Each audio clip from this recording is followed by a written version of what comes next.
es bueno señalar y puntualizar que nosotros seguimos dentro de la unidad 1, lo que hoy decía Meli, respecto de que la semana que viene recién vamos a terminar esta unidad con otros autores. Hoy seguimos con la unidad 1, que trata la verdad, el saber, la verdad y el poder, y la relación entre estos tres elementos, cómo hay saberes que se legitiman, cómo hay saberes que son deslegitimados, cómo el poder actúa para que algunas voces sean acalladas y otras sean amplificadas, cómo se construye estas relaciones. Nosotros lo venimos viendo desde el teórico y desde el práctico.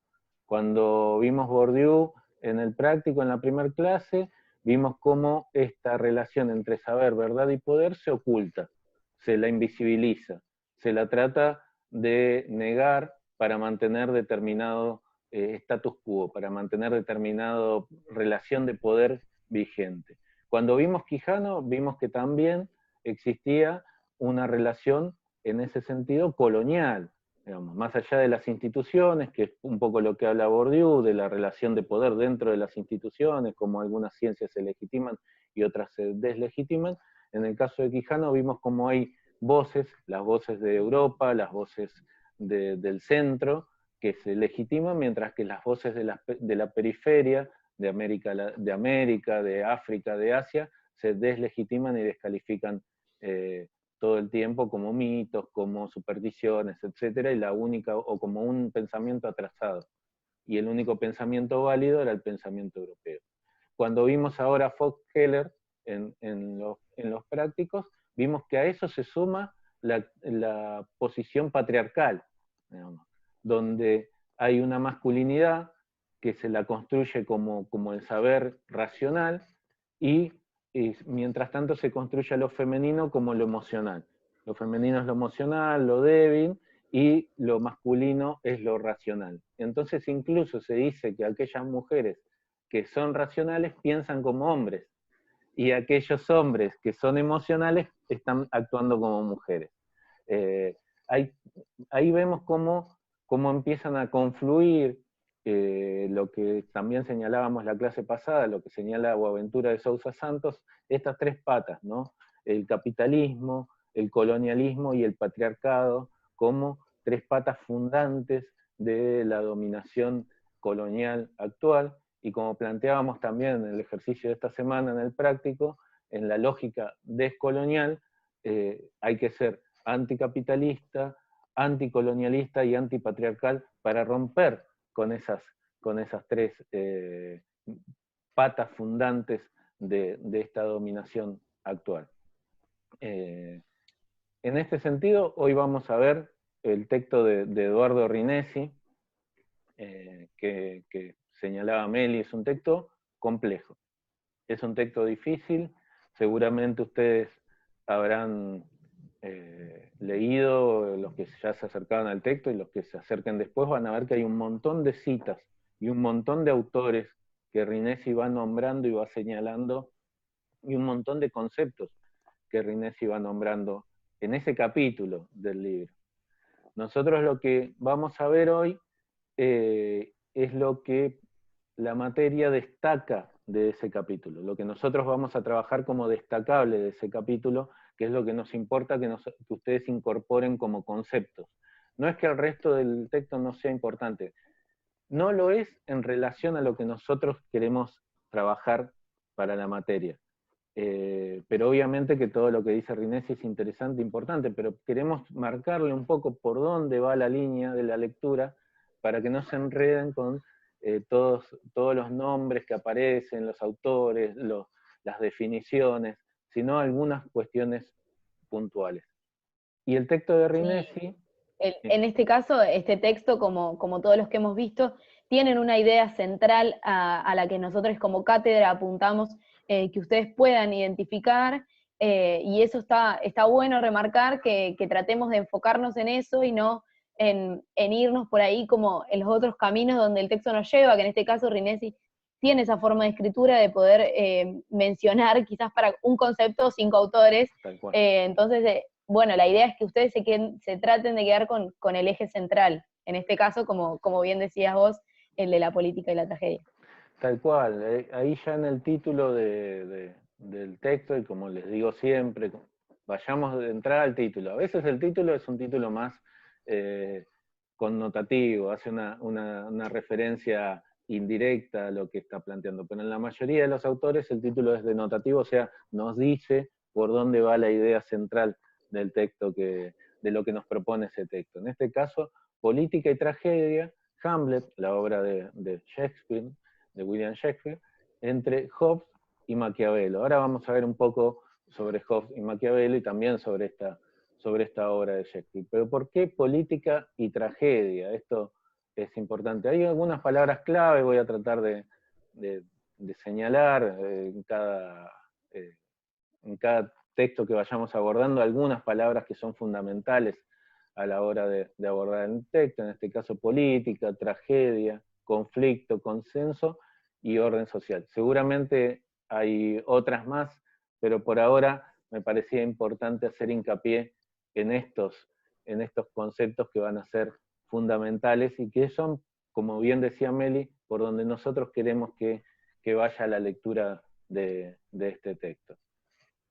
Rinesi hace una crítica al racionalismo científico. Esto es lo que también señalábamos desde la idea de la unidad, ¿no es cierto?, de la unidad que estamos viendo el pensamiento y cómo se construyen y cómo se valoran determinados pensamientos en desmedro de otros.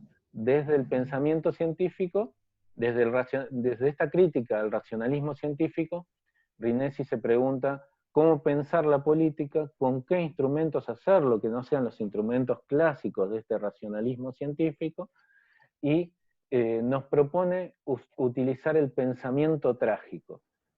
Acá quiero hacer un paréntesis, no me acuerdo si lo puse más adelante, pero creo que sí, pero de todas maneras lo quiero hacer ahora porque me ha pasado en años anteriores con otros alumnos, y también al momento de tomar examen o tomar finales. No debemos llegar a la idea, porque a veces se llega simplemente rápidamente a la idea con política y tragedia, o por lo menos eso lo han expresado muchos alumnos en distintos momentos, que la política es trágica. O que Rinesi está diciendo eso, que la política es una tragedia porque muchos dicen porque los políticos son corruptos. No es eso lo que plantea el texto. Rinesi nos está hablando de la tragedia como género literario, no la tragedia como un hecho trágico, digamos, como un accidente, como algo nefasto, sino la tragedia como género literario. Y él hace una diferencia entre la tragedia griega, que es la primera forma de este género literario, y la tragedia moderna, que es la tragedia shakespeariana, la de Romeo y Julieta, la de Otelo, la de Hamlet, mismo que es la que vamos a ver hoy. Shakespeare como el máximo exponente de este género literario de la tragedia moderna. Él dice que en la tragedia griega el conflicto se da en el mundo de los dioses. En la tragedia griega los hombres no dudan. O sea, viene un dios y le dice a un personaje de la tragedia griega que debe hacer tal o cual cosa, y ese personaje actúa sin dudarlo. Hace lo que el dios de la tragedia griega le dice, no duda y actúa. Sin duda se desarrolla un conflicto, pero un conflicto a nivel de los dioses. Él lo diferencia de la tragedia moderna porque dice que ese conflicto es un conflicto subjetivo en la tragedia moderna. Y remarca esto, remarca que en la obra de Hamlet duda. Hay una tensión entre los valores ahí, una tensión subjetiva. Hamlet, ustedes conocerán la obra, es un príncipe al que se le aparece su padre muerto y le dice que fue asesinado por quien ahora está casado con la madre de Hamlet. Y el espíritu del padre muerto le pide a Hamlet que lo vengue, que vengue su muerte.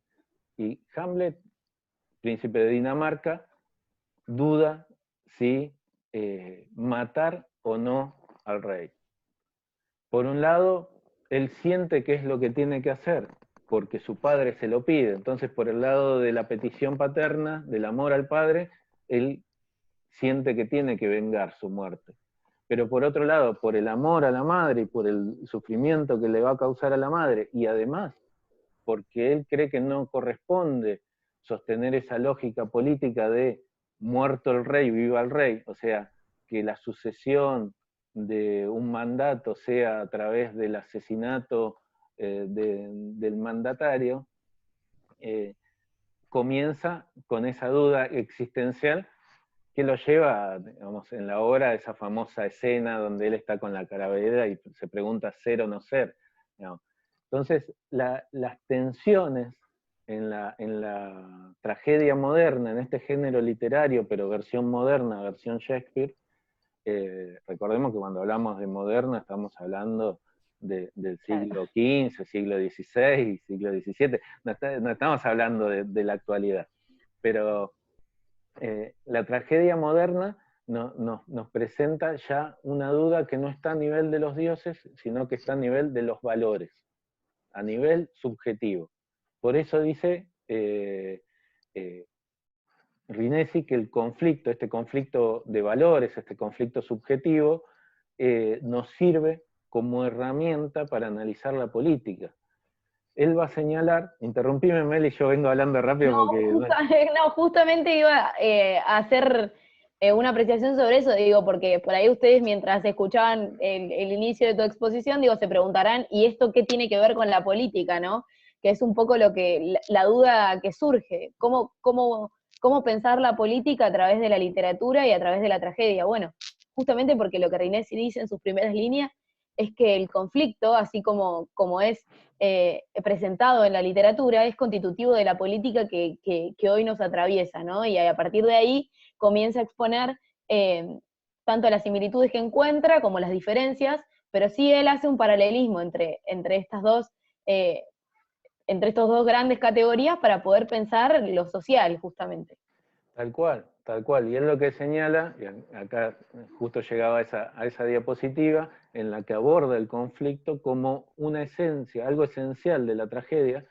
Sin el conflicto, si no aparece el padre de Hamlet y le dice a Hamlet que debe vengar su muerte, no hay conflicto, Hamlet sigue su vida, se hace la obra teatral más aburrida del mundo y se termina. No hay conflicto, no hay tragedia, no hay obra trágica literaria. Y no hay conflicto, no hay política tampoco. Porque la política es el arte de tratar los conflictos. Y en el conflicto surge la política. Cuando en la actualidad, por ejemplo, nosotros vemos que el Estado ha quedado desfinanciado por políticas que se han aplicado, sobre todo durante los últimos 4 años. Se ha endeudado el Estado ha quedado, el Estado argentino estoy hablando, ¿no? Ha quedado destruido, encima tenemos esta pandemia que nos afecta, que nos hace retroceder en la economía, una economía mundial que va a entrar en crisis según todos los analistas. Bueno, ¿cómo sostenemos el país? ¿Cómo hacemos para que el país funcione y para que todos tengan iguales derechos en ese marco? Bueno, hay quienes dicen que la crisis, como sucedió en otras épocas, la paguen los sectores más vulnerables. Los sectores privilegiados dicen, no, yo voy a seguir con la mía, ganaré menos, pero yo no quiero perder. Es más, si puedo no ganar menos, a mí no me importa si tengo que despedir a 1000 trabajadores, si tengo que bajarles el sueldo, o si hay que aumentarles el IVA para que en una villa miseria la madre que va a comprar leche en lugar de pagar el 21% pague el 25%. No, que la paguen ellos.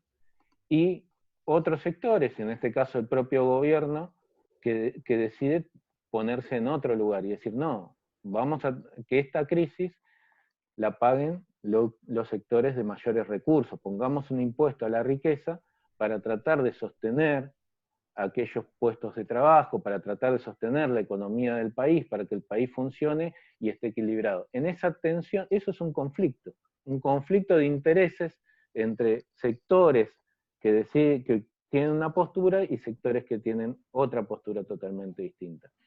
Porque existe ese conflicto, existe la política que debe ser quien medie y resuelva, y a través del poder también, que es un elemento también de la política, sea la que tome la decisión final.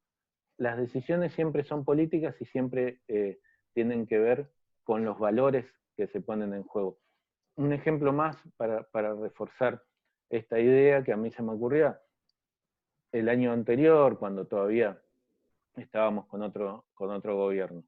En la ciudad de La Plata, por ejemplo, y pasó lo mismo que en la ciudad de Buenos Aires, la pobreza aumentó. Eso hizo que mucha gente vaya a revisar las bolsas de basura, más gente, no mucha, más gente que antes vaya a revisar las bolsas de basura, a romperlas, a sacar incluso para comer, ya sea comida en el acto, o cartón, plástico para vender, vidrio, etc. Esto hizo que también las ciudades se ensucien un poco. La resolución que le dio la política a eso en La Plata y en la ciudad de Buenos Aires no fue avanzar por el foco, por el centro del problema, que era que había gente que tenía hambre y que necesitaba recurrir como instancia superadora a revisar la basura de los demás y tratar de alimentarse de eso, tratar de sacar recursos para alimentarse de ahí. Sino fue combatir que la ciudad estuviera sucia. Entonces pusieron unos grandes tachos de basura donde se echan ahí y la gente no puede entrar y abrir las bolsas, digamos, no tiene acceso a esos grandes tachos de basura. Eso es una resolución de la política tomada por los valores de esos políticos que decidieron que el problema no era que hubiera gente con hambre, sino que la ciudad se viera sucia. Bueno, ahí vemos cómo los conflictos están siempre, y depende también quienes estén en el gobierno, quienes estén en el ejercicio del poder político, la decisión política que se toma acorde a los valores profundos que cada uno tiene y después se expresan en ideas, en proyectos, en argumentos. Pero Sí, sí. Perdón, también agregar que estos conflictos siempre los vamos a tratar de situar en un momento y en un contexto histórico determinado. Eso no quiere decir que los conflictos persistan en la historia o que siempre sean los mismos, pero sí constantemente la política atraviesa conflictos. Digo, el conflicto es inherente a la política, por lo tanto nunca se va a cerrar. Nosotros decimos que el sentido no está cerrado en sí mismo, sino que constantemente aparecen nuevas demandas, esto ya lo vamos a ver con próximos autores, que constantemente, digo, tal conflicto es saldado, no sé, piénsese, digo, como un ejemplo burdo, como para que también se piense, un grupo de vecinos exigiendo un semáforo en una esquina, ¿no? El semáforo se coloca, se cierra ese conflicto, digo, la política actúa, pero sí van a seguir apareciendo nuevos conflictos porque nosotros ya sabemos que ya es constitutivo de la política, ¿no? Y es también pensar que estos conflictos van tomando fuerza en diferentes momentos históricos. Pensemos, hoy la lucha por el aborto legal, seguro y gratuito no es la misma que sí se tuvo en otro momento, que también existía esa demanda, pero no con la misma fuerza y no sé, la política no se ocupaba del tema con el tratamiento que se está haciendo hoy en día.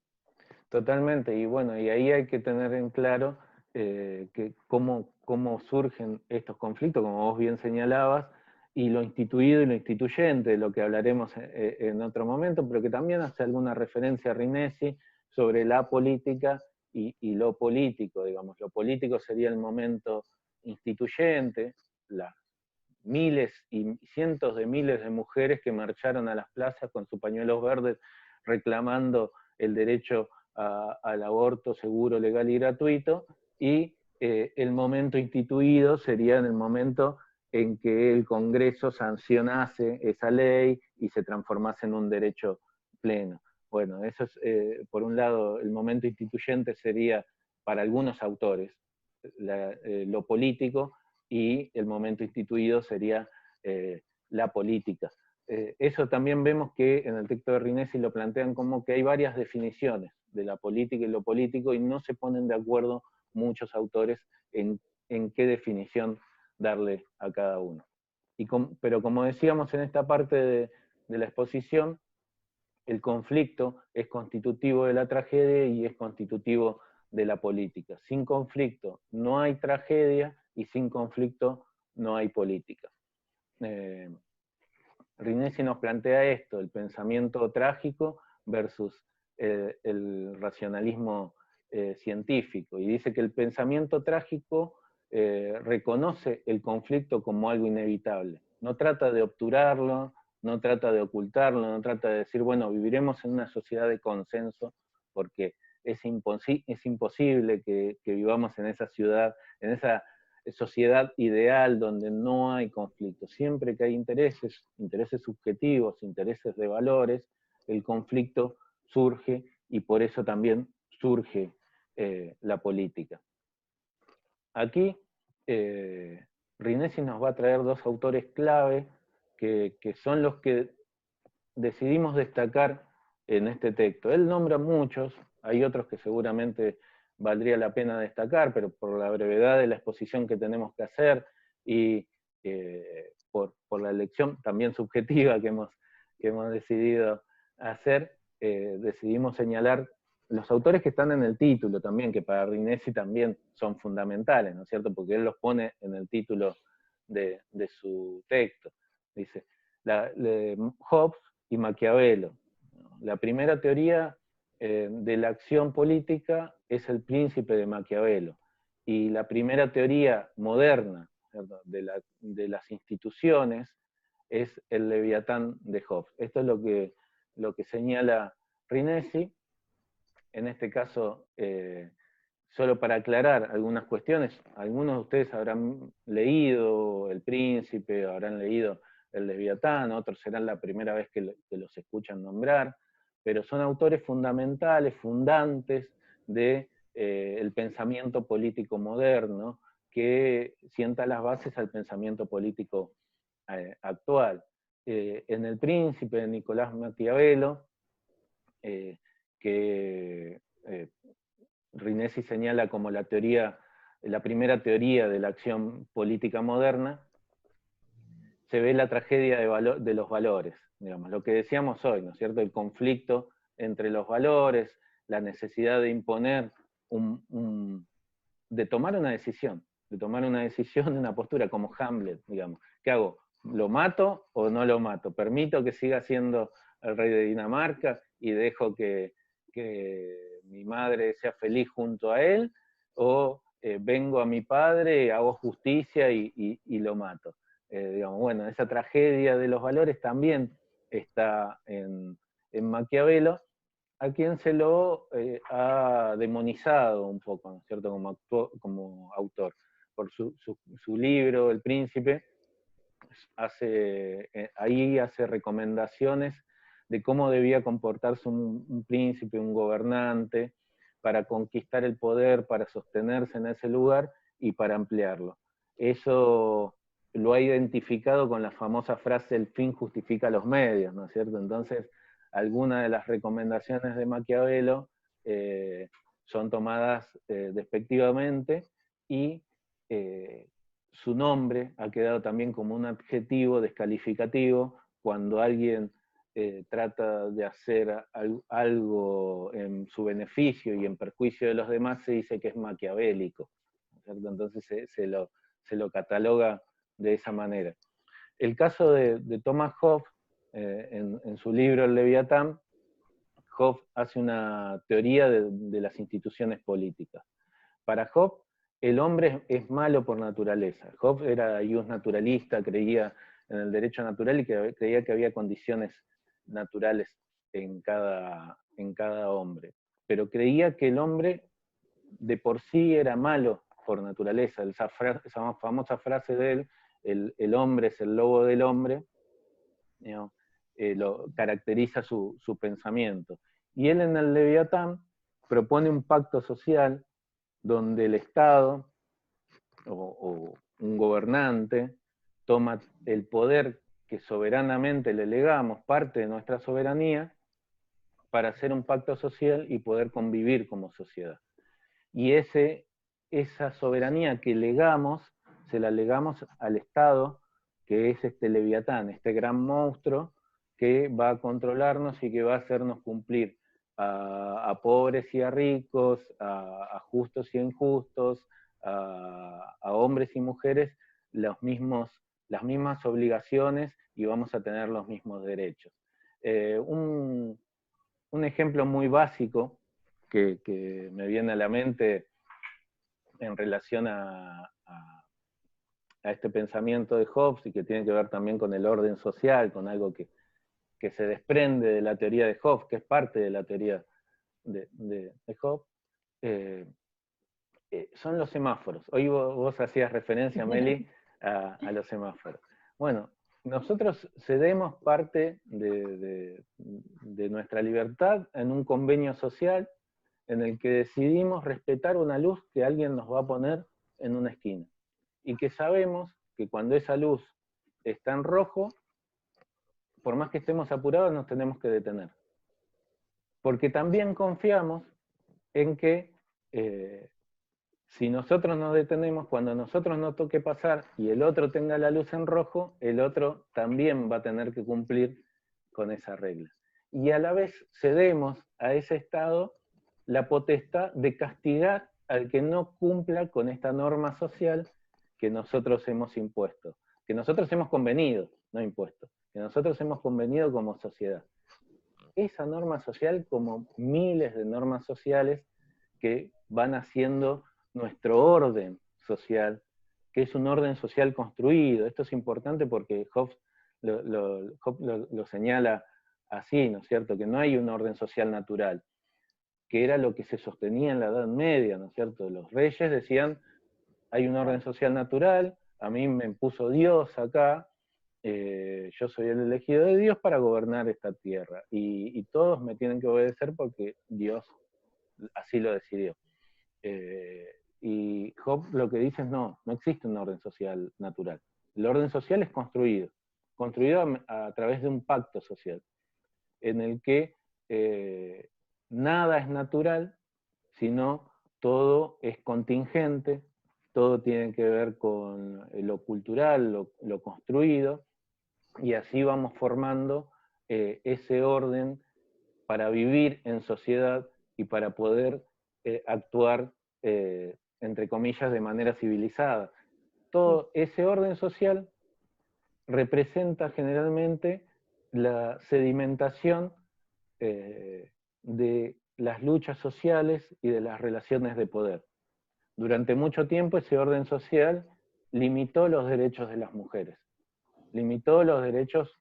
Estados Unidos, siempre se habla, ¿no es cierto?, de la sociedad, de la democracia más antigua de la edad contemporánea. Bueno, en Estados Unidos los negros no pudieron votar hasta 1960. Digamos. Un orden social que veía como natural que solo voten los blancos, a pesar de que en Estados Unidos la democracia es de fines de 1700. Bueno, hasta 1960 los negros no votaban. En Argentina las mujeres no votaban hasta mediados del siglo XX. Había elementos de ese orden social que representaban quienes se habían impuesto en ese momento en las relaciones de poder. ¿Ibas a decir algo más? Sí, que justamente quizás la fortaleza de los órdenes, de la fuerza del orden social es que sí se intenta plantar como natural en cierto punto, en donde quizás por momentos o respecto, por ejemplo, a los derechos de las mujeres para votar, al principio pareciera ser incuestionable, como que no se cuestiona, como que no se puede, como es la única forma de orden existente. Bueno, esto claramente podemos ver a lo largo de la historia que bueno, como bien decía Héctor, no es natural, que el orden social es pura construcción, y justamente acá es donde vuelve a aparecer el conflicto como inherente a la política. Digo, bueno, la organización popular, la organización de las mujeres, los movimientos feministas, que se fueron construyendo a lo largo de la historia, empezaron a cuestionar justamente todo esto y a decir, bueno, no es natural que no podamos votar. ¿Por qué no podemos votar? Bueno, y ahí a impulsar a partir de la organización justamente la exigencia de que puedan votar. Y por otro lado, quería mencionar bueno, que esto a lo largo de la historia también ha ido cambiando, ¿no? Y que las demandas han ido mutando y que justamente todos estos conceptos quizás no son conceptos casuales. Nosotros decimos que la política es un significante vacío, después ya vamos a poder charlar de eso, porque está en constante disputa, digo, no hay una sola definición de política, de qué es la política, de cómo es el conflicto, sino que hay múltiples significantes que lo rodean, múltiples significados que lo rodean, perdón, y que esto también está en tensión, digo, en tensión epistemológica también. Totalmente. Se nos ha hecho creer que hay un orden social único, que incluso hay un orden social político en Occidente, y que en Oriente es otro, pero que el de Occidente es más avanzado. Y en realidad nosotros vemos que ni siquiera en Occidente hay un orden social único. Nosotros tenemos una democracia directa, donde votamos al presidente, donde votamos a nuestro diputado, donde votamos a nuestro gobernador. En Europa, muchos gobiernos son parlamentarios, votan parlamentarios y después se eligen. Por eso en España se tardó tanto tiempo en ver quién era el presidente, porque no había consenso, no se votaba directamente a un presidente, se votaba a parlamentarios, y después las alianzas que se hacían en ese parlamento tenían que ver con, definían quién era el presidente de ese país. Incluso se mantiene la relación con la monarquía, tanto en España como en el Reino Unido, digamos, los reyes de España, la reina de Inglaterra sigue ahí firme, tomando decisiones y con un poder político fundamental. En Estados Unidos, no siempre el que saca más votos es el que gana. En las últimas elecciones, Hillary Clinton sacó más votos que Trump. Sin embargo, Trump es el presidente porque también se votan delegados por cada uno de los estados que se va ganando. Trump ganó estados más importantes donde había más delegados, por lo cual consiguió a la hora de la votación entre los delegados más votos que los votos que había conseguido entre la población. Hillary Clinton sacó miles de votos más que Trump, y hoy Trump es el presidente, y ya había pasado antes con Bush y con otros presidentes norteamericanos. Bueno, cada sistema tiene su lógica. A veces nos quieren imponer uno como el único sistema válido, y a veces nos quieren imponer otro. Los órdenes sociales también varían acorde a la cultura, acorde a las luchas sociales que se han librado en cada uno de esos territorios. Muy bien lo señalaba Meli. No son los mismos los derechos que las mujeres han conquistado en Argentina que los derechos que se han conquistado o no se han conquistado en otras partes del mundo. Esto no quiere decir que todavía nos falte conquistar muchos derechos, tanto para las mujeres como para otros sectores que han sido los más vulnerados a lo largo de la historia. Pero los órdenes sociales representan eso, representan las luchas, representan las disputas y representan las relaciones de poder. Y en esas luchas, en ese conflicto, en esa tensión entre las relaciones de poder, está la política como un elemento central, que es la que termina definiendo. Por eso durante los gobiernos populares se aprobaron las leyes de derechos para los trabajadores y para un montón de sectores vulnerados, y durante los gobiernos que representaban a los intereses oligárquicos fueron los que el país endeudó o se destruyó gran parte de la economía y de los puestos de trabajo y de los derechos de los trabajadores. En esa tensión, en ese conflicto está la política, y la política resuelve esos conflictos, surgen otros, sigue vigente la política todo el tiempo.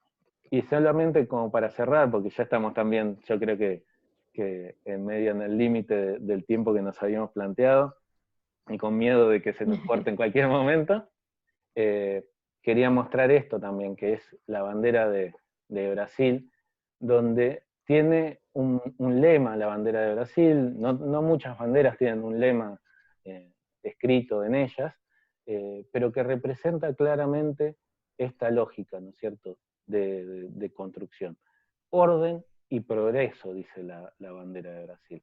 Bueno, la idea de que debe haber un orden social determinado, pero la idea también de encadenar ese orden social a un determinado concepto de progreso a lo largo de la historia.